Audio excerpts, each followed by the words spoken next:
आम्ही देवेंद्र साहेबच नाही तर एकनाथराव शिंदे साहेब यांची सुद्धा भेट घेतली। गेल्या काही दिवसांपासून एक 3-4 दिवसापासून काही प्रसार माध्यमामध्ये संजय राठोड हे मागच्या काळामध्ये मंत्री असताना त्यांचं काही प्रगती पुस्तकामध्ये ते नापास झाले असे काही प्रसार माध्यमामध्ये दाखवत।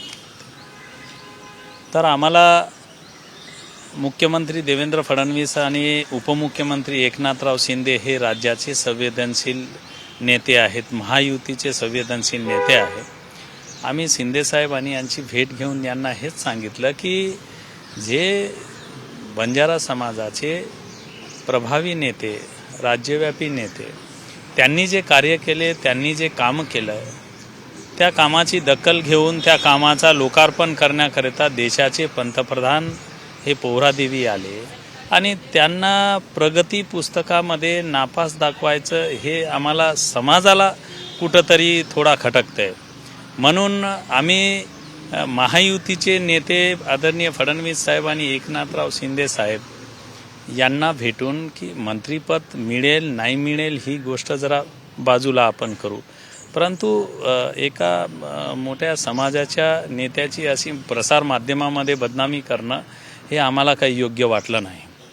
आम्ही तर या सर्व नेत्यांना हेच सांगितलेलं आहे, फडणवीस साहेबांशी भेटून आणि एकनाथराव शिंदे साहेबांची भेट घेऊन त्यांना हेच सांगितलं की समाजाचे एकमेव हे राज्यव्यापी नेते आहेत आणि समाजाची इच्छा आहे, सर्वांची इच्छा आहे की तुम्ही यांना या फडणवीस साहेबांच्या या मंत्रिमंडळामध्ये यांना स्थान दिलं पाहिजे। तर या दोन्ही नेत्यांनी अतिशय विश्वासाने आम्हाला सांगितलेलं आहे की तुम्ही चिंता करू नका, या मंत्रिमंडळामध्ये संजय राठोड हे राहील। हे आणि आम्हाला सुद्धा सर्व महंतांना आणि समाजाला सुद्धा विश्वास आहे, मोठ्या प्रमाणात राज्यामध्ये महायुतीच्या पाठीशी हा समाज राहिलेला आहे, म्हणून आम्हाला विश्वास आहे फडणवीस साहेब यांच्यावरती आणि एकनाथराव शिंदे साहेबांच्यावरती। दोन्ही नेत्यासोबत आमचं बोलणं झालं, भेटीगाठी झाली, त्यांचं अभिनंदन केलं।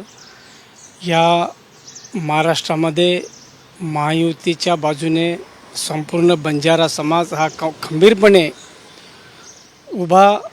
आम्ही बंजारा समाजाचे सर्व धर्मगुरू महंत या महाराष्ट्र दौऱ्यावर होते, तर आम्ही सगळे या महायुतीच्या बाजूने बंजारा समाजाला उभं केलं। म्हणून प्रचंड अशा या भरगोच्च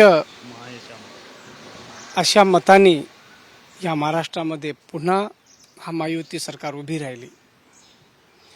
तसेच दोन्ही नेत्यावर माननीय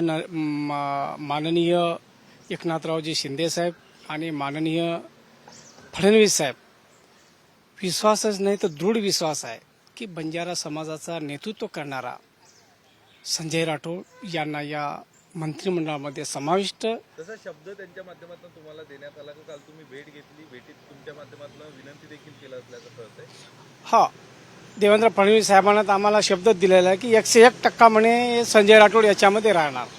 त्यांनी 101% असं अभिवचनच दिलं फडणवीस साहेबांना। तेव्हा आम्ही सगळे धर्मगुरू होते, जितेंद्र महाराज, मी स्वतः कबीरदास महाराज, शेखर महाराज, रायसिंग महाराज, यशवंत महाराज, आम्ही सगळे त्या ठिकाणी उपस्थित होतो आणि संत सेवालाल की जय असा बी हा घोषणा आम्ही त्या ठिकाणी त्यांच्यासमोर दिलं। यावेळी येत्या काळात मंत्री म्हणून संजय राठोड बघायला मिळेल? निश्चित बघायला मिळेल, कारण विश्वास नाही तर दृढ विश्वास आहे या नेत्यावर, महायुतीच्या नेत्यावर। देश विदेशातील प्रत्येक घडामोडींचे लाईव्ह अपडेट मिळवण्यासाठी आता साम टीव्हीच्या सर्व सोशल मीडिया प्लॅटफॉर्मला लाईक, फॉलो आणि सबस्क्राईब करा। तसंच सर्व नोटिफिकेशनसाठी बेल आयकॉन प्रेस करायला विसरू नका।